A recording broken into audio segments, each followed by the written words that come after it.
अल्हम्दुलिल्लाहि रब्बिल आलमीन वस्सलातु वस्सलामु अला सय्यिदिल अंबिया वल मुरसलीन व अला आलिहि व अस्हाबिहि अजमईन अम्मा बाद। बिस्मिल्लाहिर रहमानिर रहीम। सुम्मा तुनफज़ु वसायाहु मिन सुलुसिम मा बक़िया बअद-दैन। अज़ीज़ तलबा, निफ़ाज़ वसीयत से मुताल्लिक़ कुल मबाहिस अशारा हैं, जिनमें से चंद बहसें आप हज़रात के सामने गुज़िश्ता सबक में ज़िक्र किए जा चुके हैं।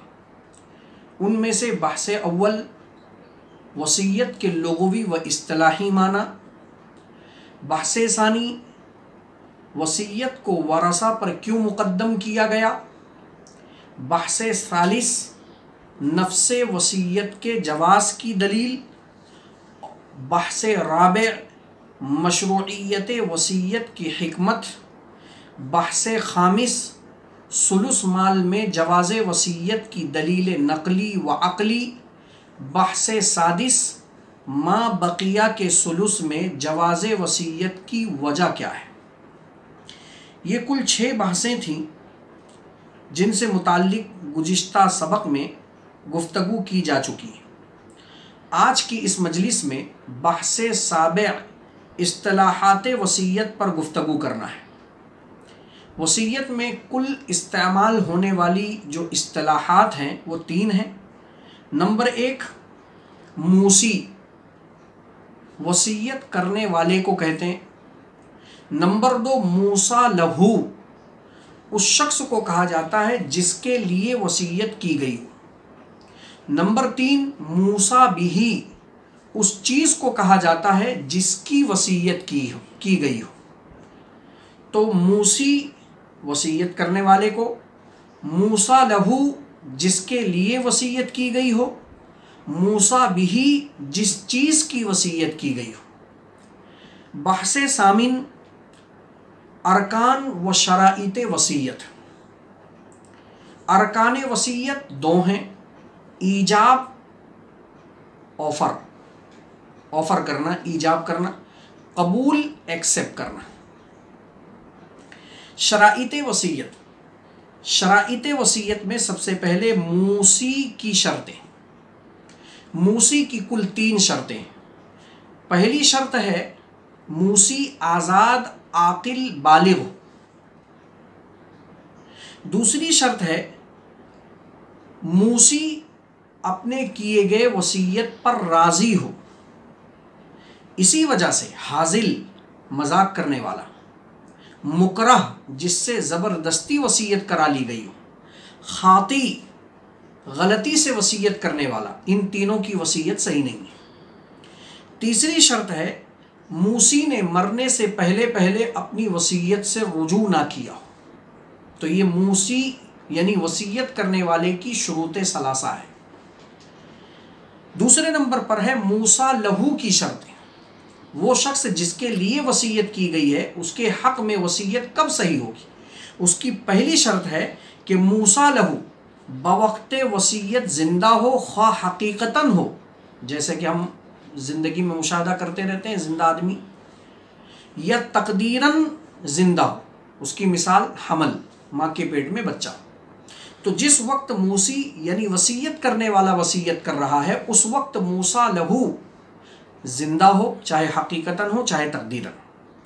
दूसरी शर्त है मूसा लहू बवक्त मौत मूसी भी ज़िंदा हो, यानी जिस वक्त मूसी यानी वसीयत करने वाला मर रहा है उस वक्त मूसा लहू का ज़िंदा रहना ज़रूरी है।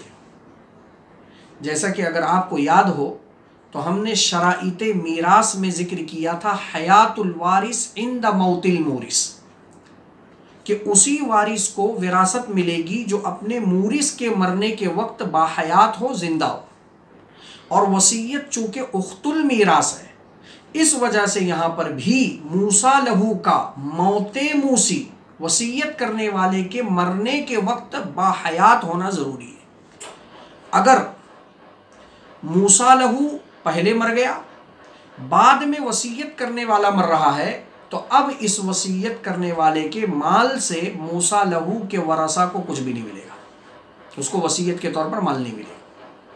तीसरी शर्त है जो बड़ी अहम है, दकीक है, उसको ध्यान से सुने कि मूसा लहू बवक्ते मौते मूसी वारिसे मूसी ना, मूसा लहू बवक्ते मौते मूसी, यानी जिस वक्त मूसी मर रहा है उसके मरने के वक्त मूसा लहू उस मूसी का वारिस ना हो। इसलिए कि मौते मूरिस के वक्त अगर मूसा लहू वारिस हो गया तो ला वसीयत अली वारिसिन, वारिस के लिए वसीयत नहीं चलती, ये वसीयत बातिल हो जाएगी। मसलन जैद ने अपने भाई कासिम के लिए वसीयत किया, जिस वक्त उसने अपने भाई कासिम के लिए वसीयत किया था उस वक्त जैद मूसी की नरीना और सुल्बी औलाद यानी एक बेटा मौजूद था। जाहिर सी बात है इस बेटे की मौजूदगी में कासिम जो भाई है उसको विरासत नहीं मिलेगी, गोया कि वो जैद का भाई, जैद का वारिस नहीं है। इसलिए कि जब सुल्बी बेटा मौजूद हो तो सुल्बी बेटे की मौजूदगी में भाइयों और बहनों को विरासत नहीं मिलती। तो वसीयत के वक्त, जिस वक्त जैद वसीयत कर रहा है अपने भाई कासिम के लिए, हाल ये है कि वसीयत करने वाले का बेटा जिंदा है और मौजूद है, तो इस वक्त वसीयत में कासिम जो मूसा लहू है वो मूसी जैद का वारिस नहीं है। लेकिन जैद मूसी के मरने से पहले पहले उसका बेटा मर गया, तो बेटे के मरने की वजह से अब ये कासिम जो मूसा लहू है वो मूसी जैद का वारिस हो गया। और जब वारिस हो गया, अब जब जैद मर रहा है तो जैद के मरने के वक्त जो मूसी है उसके मरने के वक्त कासिम मूसा लहू वारिसे मूसी हो गया। इसीलिए तीसरी शर्त लगाई गई कि मूसा लहू बवक्ते मौते मूसी वारिसे मूसी ना हो, और यहां वो मूसी यानी वसीयत करने वाले का वारिस हो गया। बरखिलाफ इसके कि अगर जैद वसीयत करने वाले ने अपने भाई कासिम के लिए वसीयत किया, जिस वक्त उसने वसीयत किया उस वक्त उसकी कोई नरीना औलाद नहीं है, कोई बेटा नहीं है, तो अब कासिम जैद का वारिस हुआ, तो वक्ते वसीयत तो कासिम मूसा लहू मूसी जैद का वारिस है। लेकिन कुछ मुद्दत के बाद जैद के यहाँ एक लड़के की विलादत हो गई। अब लड़के की विलादत जब हो गई तो लड़के की मौजूदगी में कासिम वारिस नहीं रहा, और इसी पोजीशन पर जैद मूसी का इंतकाल हो गया, तो मौते मूसी यानी मूसी के मरने के वक्त कासिम वारिस नहीं, और जब कासिम वारिस नहीं है तो उसकी वसीयत सही होगी, अब उसको वसीयत पे माल मिलेगा। तो ये तीसरी शर्त बड़ी अहमियत की हामिल है कि मूसा लहू बवक्ते मौते मूसी वारिसे मूसी ना हो, और अगर बवक्ते वसीयत वो वारिसे मूसी है तो उसे कोई नुकसान नहीं होगा। ये देखा जाएगा कि मूसी के मरने के वक्त मूसा लहू मूसी का वारिस है तो उसको वसीयत में माल नहीं मिलेगा, क्योंकि ला वसीयत अली वारिसिन। और अगर मौते मूसी, मूसी के मरने के वक्त मूसा लहू ये उसका वारिस नहीं है तो अब उसको वसीयत में माल मिलेगा। तो ये तीसरी शर्त बड़ी अहम है, उसको जहन में रखें। चौथी शर्त है मूसा लहू कातिले मूसी ना हो, यानी जिसके लिए वसीयत की गई है उस शख्स ने वसीयत करने वाले का मर्डर, कत्ल ना किया, इसलिए कि कातिल को विरासत नहीं मिलती और वसीयत ये उख्ते मीरास है, तो वसीयत भी मूसा लहू को उस वक्त नहीं मिलेगी जबकि उसने अपने मूसी का मर्डर यानी कत्ल कर दिया। ये जजरन है, तौबीखन है। पांचवी शर्त है कि मूसा लहू ऐसा मजहूल ना हो कि जिसका मालूम करना मुश्किल हो, नामुमकिन हो। मसलन वसीयत करने वाले ने ये वसीयत कर लिया कि मेरे मरने के बाद एक आदमी को 20,000 दे देना, वो कौन सा आदमी? तो मूसा लहू यहाँ ऐसा मजहूल है जिसको मालूम करना ये मुमकिनात में से नहीं है, इस वजह से ये वसीयत सही नहीं होगी। छठी शर्त है कि मूसा लहू मूसी का ममलूक ना हो, यानी वसीयत करने वाले ने खुद अपने गुलाम के लिए वसीयत ना की हो। इसलिए कि अगर गुलाम के लिए वसीयत को जायज़ कर दिया जाए तो ये वसीयत लिनफ्सिही होगा। घी धुली तो खिचड़ी में, यानी जो घी मैंने डाली वो ज़ाय नहीं हुई बल्कि मेरी ही खिचड़ी के अंदर वो धुल गई। तो मैं अपने गुलाम के लिए वसीयत करूंगा तो गुलाम को जब मिलेगा तो गुलाम को मिलकर वो मेरी ही प्रॉपर्टी में वापस आ जाएगा। इसलिए कि गुलाम में मालिक बनने की सलाहियत नहीं है, उसके कब्जे में जो कुछ माल होता है वो सब मालिक का होता है। तो ये 6 शर्तें हुई मूसा लहू की। आगे तीसरे नंबर पर याद रखें कि मूसा बिही, जिस चीज की वसीयत की गई है उसकी क्या क्या शर्तें हैं।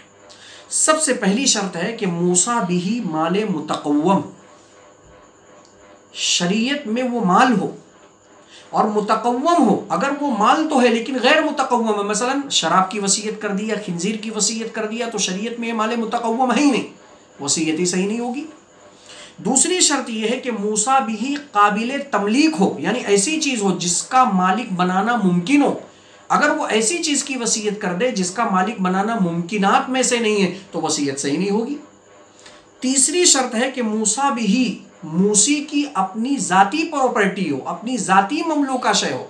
पता ये चला कि मूसी ने पड़ोसी का घर वसीयत कर दिया, तो पड़ोसी का घर तो ये मूसी की मिल्क नहीं है, लिहाजा वसीयत सही नहीं होगी। तो मूसा बिही ये मूसी की ममलूक हो, गैर ममलूक में अगर उसने वसीयत किया तो वसीयत सही नहीं होगी। चौथी सूरत है मूसा भी जिस चीज की वसीयत कर रहा है वो मुस्तगरक फिद्दैन ना हो। मसलन वसीयत करने वाले का इंतकाल हुआ और उसके पास एक गाड़ी है और वो भी गिरवी रखी हुई है और वो गाड़ी की कीमत 1 लाख है और कर्ज उसने 2 लाख ले रखा है, तो ये 2 लाख के कर्जे ने उस गाड़ी को डुबा दिया, कर्ज में डुबा दिया, यानी वहां से कुछ बचने का चांस नहीं है। लिहाजा टाए टाए फिश, यहां वसीयत सही नहीं होगी, इसलिए कि है ही नहीं माल। भाई विरासत में वरसा को माल उस वक्त मिलता है जबकि मूरिस ने कुछ माल छोड़ा हो, वसीयत में मूसा लहू को उस वक्त मिलेगा जबकि माल छोड़ा हो, और यहां माल मौजूद ही नहीं है। पांचवी शर्त है कि मूसा भी सुलुसे माल से जायद ना हो, इसलिए कि बात आ चुकी है सुलुस माल में वसीयत तो जायज है, जायद असुलुस 1/3 1/3 माल से जायद में वसीयत ये दुरुस्त नहीं है। इस पर तफसीली गुफ्तगू माकबल के बहस में, मासबक के बहस में आप हजरात के सामने की जा चुकी है। तो ये 5 शर्तें हुई मूसा बिही की, 3 शर्तें मूसी की, 6 शर्तें मूसा लहू की और 5 शर्तें मूसा बिही की। ये शुरूत जब पाई जाएंगी तो ही वसीयत सही होगी, और अगर इन शर्तों में से कोई भी एक शर्त मफकूद होगी तो वसीयत नहीं पाई जाएगी और वसीयत पर अमल नहीं होगा। इसको जहन नशीन कर ले। बहस तासे 9वीं बहस, अक़साम वसीयत। वसीयत की कुल 4 किस्में हैं। नंबर 1 वसीयत वाजिबा, रद्द वदियात, अमानत का माल था, मूसी ने मरने के वक्त उस माल को लौटाने की वसीयत कर दिया। सलात फ़ाइता है, रोज़ा छूट गया है या गुजरे हुए सालों की ज़कात बाकी है, मरने वाला उसकी वसीयत करके मर रहा है, तो ये ऐसी वसीयत है कि वरसा को इन वसीयत का निफाज करना वाजिब है, तो ये वसीयत वाजिबा है। दूसरी वसीयत है वसीयत मुबाहा, अकारिब और अजानिब के लिए वसीयत करना बिला नीयत सवाब। तीसरी किस्म है वसीयत मुस्तहब्बा, अकारिब और अजानिब के लिए वसीयत करना नीयत सवाब के साथ। चौथी किस्म है वसीयत मकरूहा, अहले फुसूक और मासी के लिए, फुज्जार और फुस्साक के लिए आपने वसीयत किया, तो ये इसमें एक किस्म का चूंकि ताउन पाया जा रहा है, यानी वो फुस्साक फुज्जार को जब माले वसीयत मिलेगा तो उसके ज़रिए वो अमरे मासी को अंजाम देंगे, इसलिए इसको शरीयत ने वसीयत मकरूहा गर्दाना है। ये 9वीं बहस के तहत 4 वसीयत की किस्में आप हजरात के सामने आ गई। बहस आशिर फ़वाइद सित्ता मुतअल्लिक़ा मिनल वसीया, 6 अहम फ़वाइद वसीयत से मुताल्लिक़। फ़ायदा ऊला, सलात फ़ाइता, नमाज और रोज़ा, जो छोटे छूटे हुए नमाज और रोज़े की वसीयत का हुक्म। अगर मूरिस मरने से पहले पहले अपने फौत शुदा नमाज और रोज़ों के तरफ से फ़िदिये की अदायगी की वसीयत कर जाए तो अब इसकी इस वसीयत को उसके छोड़े हुए माल के 1/3 में नाफिज करना वाजिब होगा। लेकिन अगर मूरिस ने मरने से पहले पहले नमाज और रोज़े की फिदिये की वसीयत नहीं किया, तो अब उसके छोड़े हुए माल के 1/3 में वसीयत को नाफिज करना वरसा पर लाजिम नहीं है, अलबत्ता मुस्तहब है। दूसरा फ़ायदा, हिस्से शरइया के मुताबिक कानूनी वसीयत नामे का हुक्म। ये मसला बड़ा अहम है। आजकल बकसरत विरासत के हुसूल में वरसा में बाहमी निज़ा और झगड़ा पैदा हो रहा है, और बाज़ ममालिक तो दुनिया में ऐसे मौजूद हैं कि मूरिस के इंतकाल के बाद वो शरई तक़सीम को फॉलो नहीं करते हैं। वो अपने यहाँ के कानून को मद्देनज़र रखते हुए वरसा में माल तकसीम करते हैं।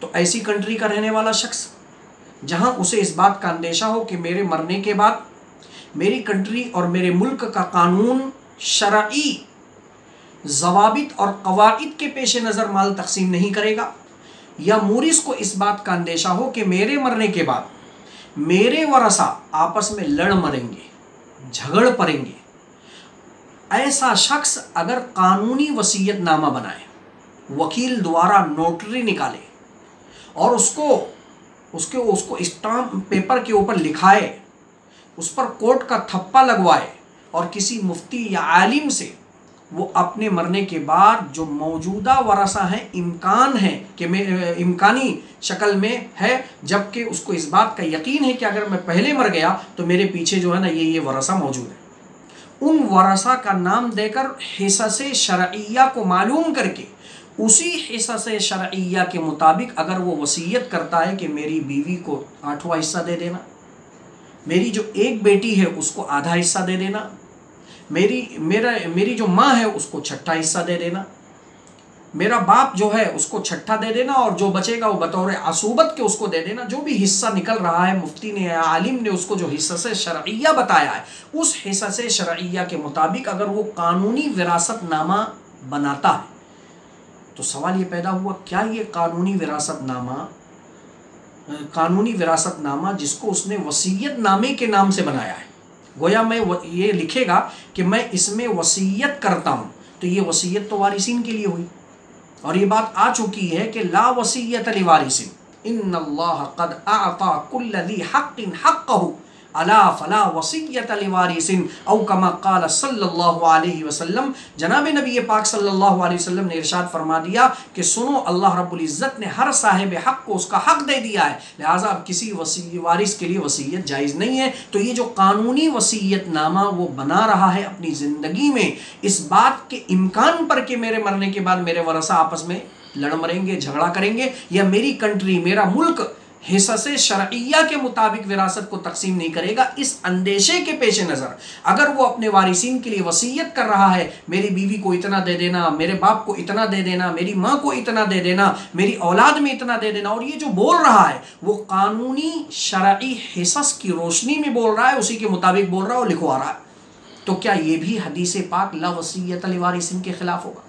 तो उसका जवाब ये है कि भाई देखिए, ये वसीयत इस्तिलाही वसीयत नहीं है, इसलिए कि हदीस पाक में जो ये कहा गया ला वसीयत लिवारिसिन, उसके मुमानाअत की वजह और इल्लत ये है कि अगर किसी वारिस के लिए वसीयत कर दी जाए तो उसको डबल मिलेगा, विरासत से भी मिलेगा और वसीयत से भी मिलेगा, तो उसके हिस्स और उसके शरई इस्तेहकाक से जायद उसको माल मिल जाएगा। और यहाँ जो वसीयत नामा वो बना रहा है, इस वसीयत नामे में वो हिस्से शरइया के मुताबिक वसीयत कर रहा है, तो यहाँ पर तो जायद मिलने का कोई इम्कान ही नहीं है, तो मुमानाअत की जो इल्लत मौजूद है वो यहाँ नहीं है, लिहाजा ये एक कानूनी खाना पूरी है और इस खाना पूरी की सूरत को जायज़ करार दिया जाएगा, बल्कि इस इम्कान पर के मरने के बाद, मूरिस के मरने के बाद वरसा में झगड़े का इम्कान हो, कि जो बड़ी औलाद है, आम मतन देखा जा रहा है कि वो पूरी प्रॉपर्टी पे काबिज हो जाती है और छोटी औलाद को, बहनों को कोई हिस्सा नहीं दिया जाता है। ऐसे ही वो कंट्री जहाँ पर हिस्स शरइया के मुताबिक कानूनी तौर पर तकसीम ना हो, वहाँ पर भी इस बात का अंदेशा मौजूद है। तो ये तो और ज़्यादा अहमियत की हामिल हो गई। लिहाजा ये एक किस्म की खाना पूरी है, ये इस्तिलाही वसीयत नहीं है। लिहाजा ला वसीयत लिवारिसिन के तहत दाखिल होकर ये नाजायज़ नहीं होगी बल्कि जायज़ हो। आज की इस मजलिस में ये 2 अहम फ़ायदे ज़िक्र किए जा चुके हैं।